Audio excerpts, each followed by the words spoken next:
Xander Pierce didn't have time for miracles. He was too busy trying to keep his 5-year-old son from melting down in the middle of the crowded supermarket checkout line. "Daddy, I'm hungry," Nate whispered, tugging on his sleeve, his tiny voice full of exhaustion. His backpack looked too big for his little frame, and his curls stuck to his forehead from the heat. "I know, buddy," Xander said quietly, rubbing his son's back. "We're almost there. Just a few more minutes, okay?" The line was crawling. He shifted Nate on his hip, his other arm cradling a carton of milk, a loaf of bread, and a box of cereal, the bare minimum their fridge could afford this week. His card had declined yesterday at the gas station. He'd sold his guitar 2 days ago just to get through the rest of the month. Behind him, a woman in a navy blazer carrying nothing but a salad and a bottle of water stood with an air of calm urgency. Xander turned slightly, catching her eyes for a second. She didn't look annoyed, just tired. "You can go ahead of us," he said, stepping aside. "You've only got 2 things." "My kid's having a day," she blinked. "Are you sure?"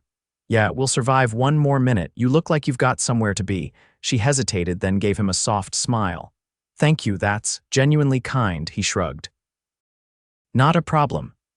What he didn't know, what he couldn't have possibly guessed, was that the woman he just let cut in line was Madelyn Rosewood, CEO of Rosewood Tech, one of the fastest-growing startup empires in the country. And for the first time in days, something about a stranger made her heart pause. She couldn't stop looking at him. He wasn't dressed in a suit or anything fancy. Just jeans, slightly worn boots, a faded gray shirt, and tired eyes that still managed to hold warmth when he looked at his son. "Is he your only one?" she asked suddenly, glancing at Nate as she placed her salad on the conveyor belt. "Yeah," Xander said, bouncing Nate gently. "Just me and him." "You're doing a great job," she said quietly. He gave a small laugh. "I'm trying." Madelyn paid quickly, then hesitated again. She could have walked out, she should have, but something in her wouldn't let her. "Here," she said, reaching into her bag and pulling out a 20. "For the little guy, snacks or something." Xander frowned. "Oh no, I can't take that, but thank you. It's not charity, it's appreciation." Her eyes held his. "You let me go ahead, that meant a lot today." He looked at her, then at the bill. He wanted to say no, but Nate tugged on his shirt again. "Daddy, granola bars." Xander sighed and took the bill, his pride burning for a second before he nodded. "Thanks." "Really?" She smiled and walked away. That should have been the end, but it wasn't, because Madelyn couldn't stop thinking about him all day. She'd sat in meetings with investors, signed off on a multi-million-dollar merger, and still. That man with the tired eyes and soft voice lingered in her mind. She didn't know his name, but she remembered the way he'd looked at his son like nothing in the world mattered more. 2 days later, fate threw them into the same orbit again. Xander stood outside a community center with Nate, holding a flyer for a kid's robotics class he couldn't afford. He sighed and started to turn away when a sleek black SUV pulled up to the curb, and she got out, same navy coat, same calm face, same woman from the grocery store. She saw him instantly. "You again," she said, surprised. Xander rubbed the back of his neck. "Yeah, small world. You thinking of signing him up?" she asked, nodding toward the flyer. He hesitated. "Just looking. Let me guess." "You're too humble to say yes if I offer to sponsor him." "You'd be right," she smiled. "Then how about I say it's for me? I need someone to test our new child-friendly tech kits. I'd love some honest feedback. You'd be doing me a favor." Xander narrowed his eyes. "You're in tech," Madelyn hesitated, then nodded. "A bit, yeah." He didn't press. And she didn't explain that her bit of tech meant she had her name on the side of the building they were standing in front of. Instead, she knelt in front of Nate. "Hey, little man." "You like robots?" Nate's eyes lit up. "I love them," she grinned. "Then you're hired." The next week, Madelyn started showing up more. She'd come to the center during Nate's robotics class, always under the excuse of checking progress. But Xander saw through it. She wasn't just watching the kids, she was watching him too. "You don't have to keep doing this," he told her one afternoon as they sat on the steps outside the center, watching Nate chase a tiny robot across the floor. "I want to," she replied. "Why?" She looked at him, really looked at him. "Because you're different. You gave up your spot in line for a stranger. You didn't ask for anything. And you look at that boy like he's your whole world. That matters." He swallowed. "It's just being a parent." No, she said softly. It's being the kind of man most people forget exists. He looked away, unsure what to do with the way her words made his chest tighten. She reached into her bag and pulled out something small. I got him a kit, for home. Just in case you guys want to build more robots on the weekends. He opened the box. It was a premium, high-end robotics set, worth at least $500. I can't accept this, he said immediately. You already did, she said, standing. You just didn't know it yet. Xander watched her walk away, the weight of her kindness settling heavily on his chest. He didn't know who she really was, but he was starting to realize. She wasn't just passing through his life, she was becoming part of it. The first time Madelyn invited Xander and Nate to her townhouse, she did it in the most casual way she could think of. There's a new prototype at my place, she said, brushing an invisible thread from her jacket as they stepped out of the community center. One of our design teams made something fun. It's not ready for market, but I thought Nate might like to see it in action. Xander adjusted his grip on Nate's backpack, arching a brow. Your place? It's not far. 15 minutes tops. I'll have dinner sent in. I didn't realize we were part of a product focus group now. You're not, she said, her tone even. You're just someone I like spending time with. He studied her for a moment, then turned to Nate. Hey, buddy. You want to go see a robot that's not glued together with popsicle sticks? Nate's eyes widened. Can it fly? Madelyn's lips curled into something close to amusement. Only if you believe hard enough. The townhouse wasn't what Xander expected. It wasn't a mansion, but it was sleek and modern, set behind a discreet gate with ivy climbing up the brick. The inside was all clean lines and soft lighting, a mix of tech and warmth he hadn't seen before. Nate ran straight for the coffee table, where a shiny silver object sat blinking with soft blue lights. Is that it? Nate breathed. Yes, Madelyn said, setting her bag down. It responds to voice commands and can navigate a maze. Want to test it out? While Nate dove into the new toy, Xander drifted toward the window, hands in his pockets. You live alone? He asked. For now, he turned toward her. No family nearby, she hesitated. My parents passed years ago, no siblings. Just a few people who work with me and pretend not to be on payroll. He nodded slowly, then crossed the room to help Nate untangle a wire. You ever wonder what it would be like if things were simpler? Madelyn leaned against the edge of the counter. I used to. Then I built a life that had no space for that kind of wondering. Xander didn't press further. He let the conversation drift as Nate laughed at the robot's attempts to avoid a stack of pillows. Dinner arrived not long after Thai food, still hot in its containers. Madelyn set the table without ceremony. You didn't have to do all this, Xander said as he took a seat. I didn't do it for you, she said, glancing at Nate. I did it for him. Nate, mouth full of noodles, gave her a thumbs up.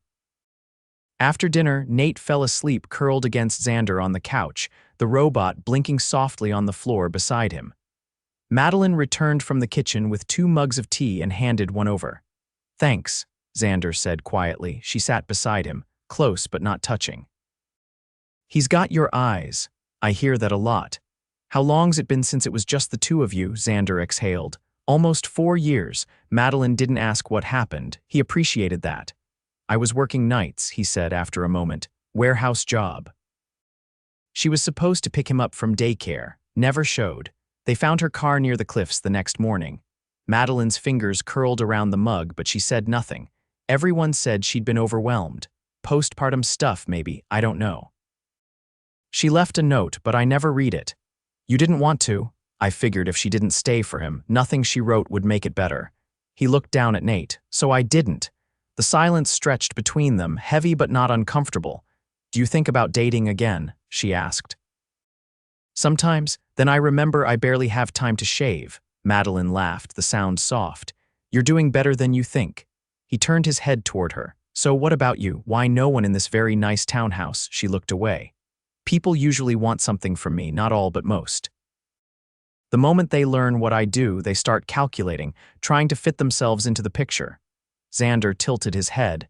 And what do you do exactly? She hesitated. I run a company. Just one, she smiled. A few. But I'm not here to talk about that.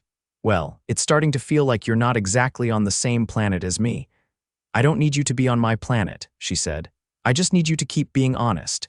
He studied her, this woman who spoke like she carried an entire world behind her eyes.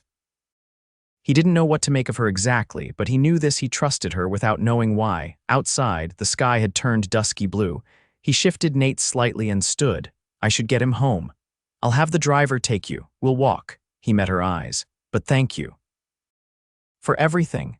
She opened the door for him and he stepped out into the quiet street, Nate heavy against his shoulder.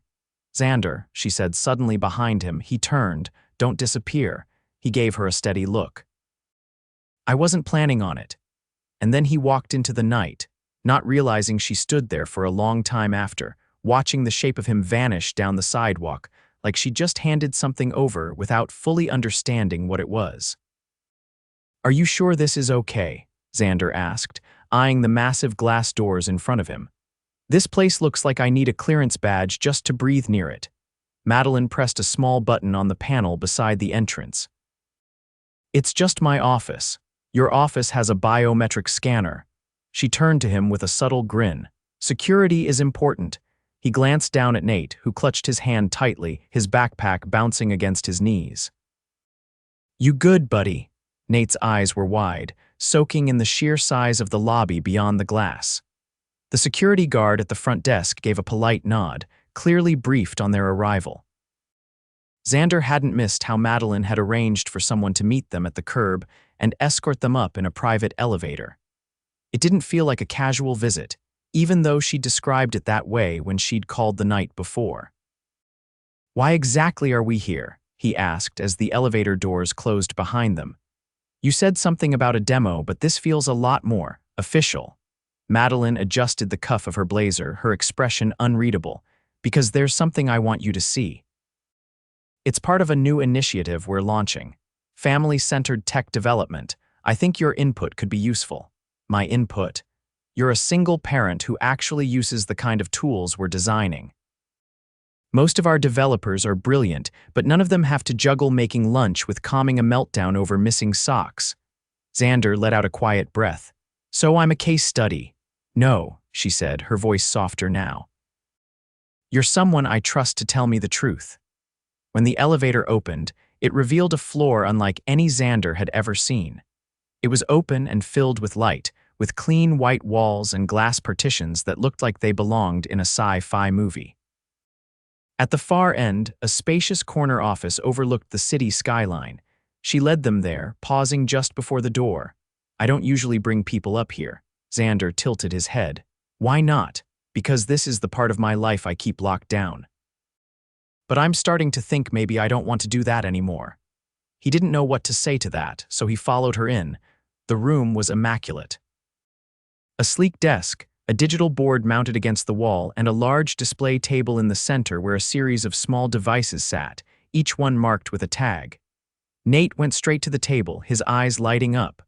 Are these all robots? He asked, his voice full of awe. Some are, Madelyn said. Others are learning companions. They respond to voice inflection and can help kids with emotional regulation. Xander crossed his arms. You built these. I had help. He watched Nate trace a finger along the edge of a cube-shaped device that lit up with a soft pulse of color. You're not just running a company, he said slowly. You're building a world. Madelyn didn't respond right away. Instead, she walked to the window and looked out at the city below. I used to think if I built enough, achieved enough, I'd finally feel like I was standing on solid ground. That the noise would quiet. Xander moved beside her. Did it? No, it just got louder. He studied her profile, the way her jaw tightened slightly when she was thinking hard. So why let us in? Because the moment I met you, I saw something real, no filters, no performance. Just a man doing everything he could to hold his life together and still make space for kindness. She turned to face him, her voice steady now. I want to offer you something. He raised a brow. A job. No, something better, a role, one we'll build around you. You'd work with our product development team, test designs, give feedback, help us understand what families actually need. We'd pay you well, full benefits, flexible hours, and Nate would have access to our educational programs. Xander blinked. That's a lot. It's not charity, she said quickly. It's a partnership. You're the one who told me simplicity mattered. I want to build systems that actually reflect that." He looked down at Nate, who was now laughing as one of the robots followed him around the room like a puppy. Then he looked back at her. "You're serious?" "I don't have time to waste on things I'm not serious about." He was quiet for a long moment, then nodded once. "Then yeah, I'm in." A flicker of relief passed through her. "Good, but I'm not wearing a suit," she smiled. "I wouldn't recognize you if you did." They left half an hour later, but something had shifted between them. It wasn't just about opportunity anymore. It was about trust. And something that sat just beneath the surface of that trust, waiting to be named. The next few weeks changed everything. Xander started working in a test facility a few blocks from the main office, collaborating with a small team of engineers. He had a natural instinct for simplifying overcomplicated systems, and his suggestions saved them weeks of design time. Nate, meanwhile, spent afternoons in an interactive learning lab that felt more like a playground than a classroom, his confidence growing with each passing day. Madelyn checked in often. Sometimes through formal meetings, sometimes by just showing up with coffee and sitting beside him while he worked. "You still keeping secrets?" he asked once, not looking up from the prototype he was adjusting. She leaned against the edge of the table. "Only the ones I don't know how to explain. Try me." She was quiet for a beat. Then she said, "I've never brought anyone this close to both parts of my life before. It scares me." He looked up then, meeting her eyes. "Yeah, me too." It wasn't a declaration, not yet, but it was something. One Friday evening, after a long day of tests and tweaks, she invited him to dinner. Not takeout, not a casual drop-in, a real dinner. White tablecloths, a rooftop view. "It's a restaurant I invested in last year," she said as they stepped into the elevator of a high-rise downtown. "Figured we could give it a proper trial run." He adjusted the collar of his shirt, which she'd insisted on buying earlier that day. "You gonna ask me to rate it on a scale of 1 to 10? "No," she said, glancing at him out of the corner of her eye. "I'm going to ask if you want to do this again." He didn't answer right away. But when the elevator doors opened to reveal a breathtaking view of the city bathed in gold from the setting sun, he turned to her and said, "Yeah, I do." She reached for his hand, no hesitation this time, and he took it. As they stepped onto the terrace, neither of them noticed the hostess discreetly whispering into her headset. "The CEO's here," she said into the mic, and she brought someone. Inside, the staff moved quickly, lighting candles, adjusting seating, making everything perfect. Because they all knew something was happening, something real. And this time, so did Madelyn. The gala invitation arrived in a black envelope, its weight heavier than paper should be. Xander turned it over in his hands, brow furrowed. "Why am I getting mail from something called the Rosewood Foundation?" Madelyn, seated across from him at the kitchen counter in his apartment, bit back a smile. "Because you're being honored." He looked up sharply. "Honored for what?" "For your contributions to our family tech initiative." The board was impressed. "They want to recognize your work. And Nate's, you've helped us shape something real." He set the envelope down. "I didn't do it for recognition." "I know. That's why you deserve it." He hesitated. "I don't have anything to wear to a gala, Maddie." "I already took care of it," she said, standing to retrieve a garment bag from the coat rack by the door. "It's tailored, navy, clean lines, simple. And Nate, there's a matching suit for him. And yes, it comes with a clip-on tie." He looked at the bag, then at her, the corners of his mouth twitching. "You thought of everything." "Of course I did." "This isn't just about work anymore, Xander." He watched her for a long moment. "No," he said quietly. "It's not." The gala was held in the marble atrium of the city's most exclusive art museum. Glass walls surrounded them, reflecting glittering lights and polished tuxedos. A string quartet played somewhere near the sculpture garden, and the scent of orchids floated on the air.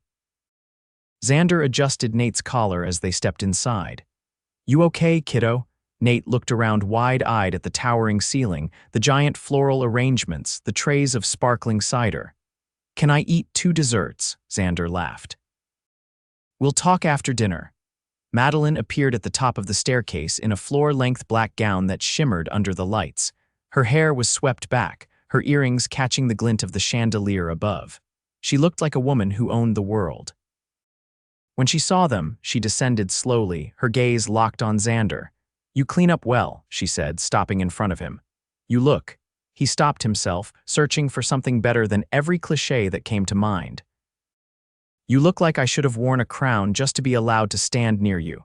Her cheeks flushed faintly and she reached for his hand.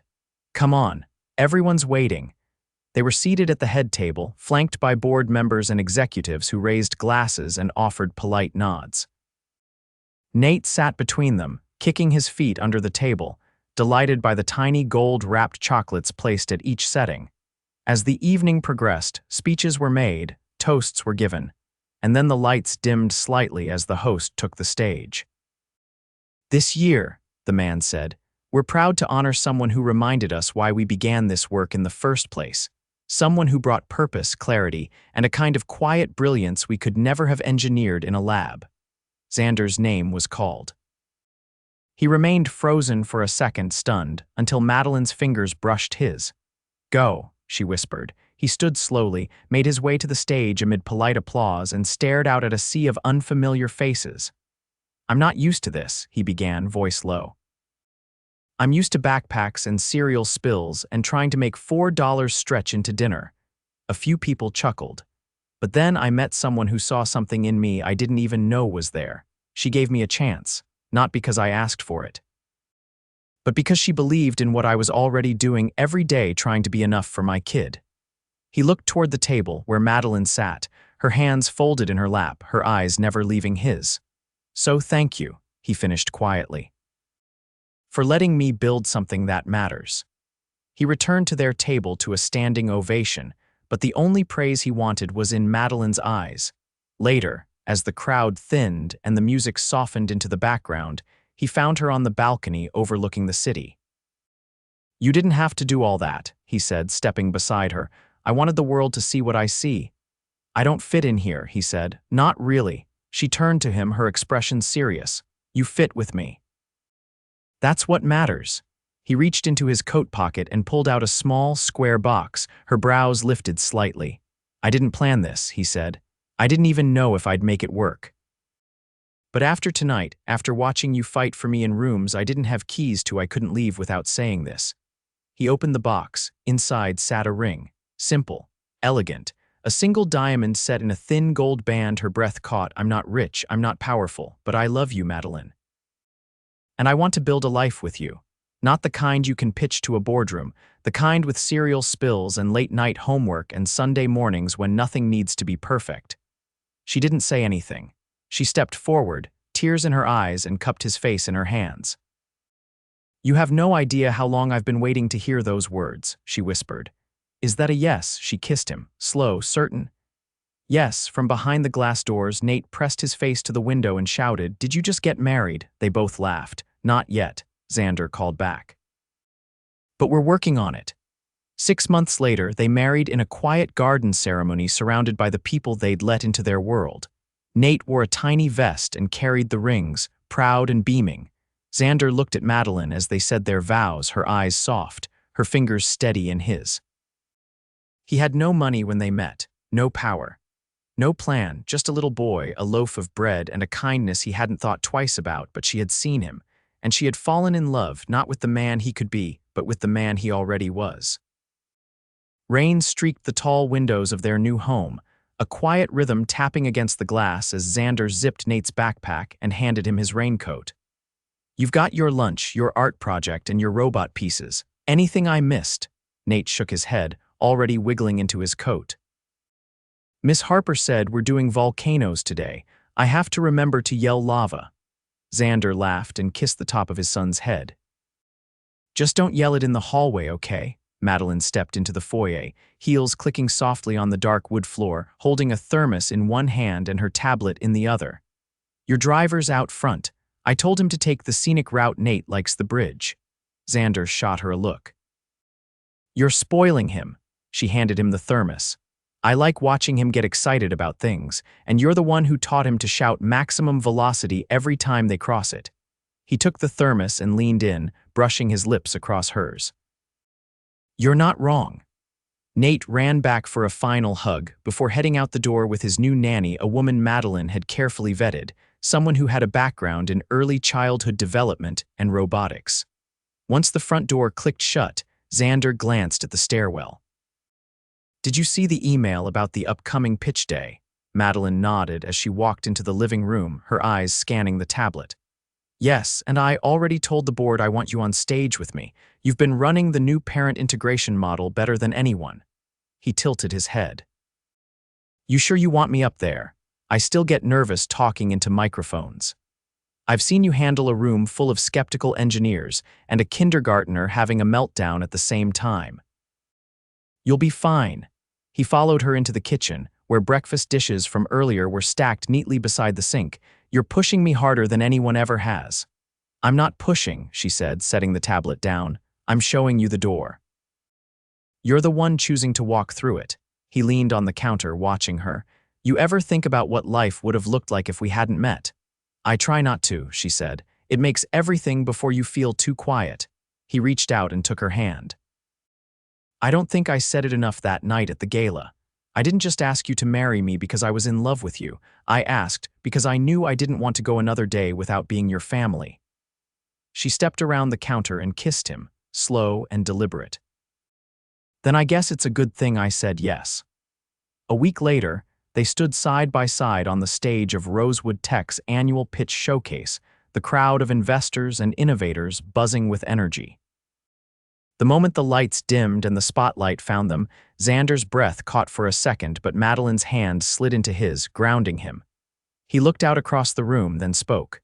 When we talk about innovation, we usually mean speed, automation, efficiency. But what if innovation looked like something quieter? What if it looked like bedtime stories told by a voice assistant that could recognize a child's emotions, or scheduling apps that actually respected a parent's mental load? Madelyn stepped in, her voice clear.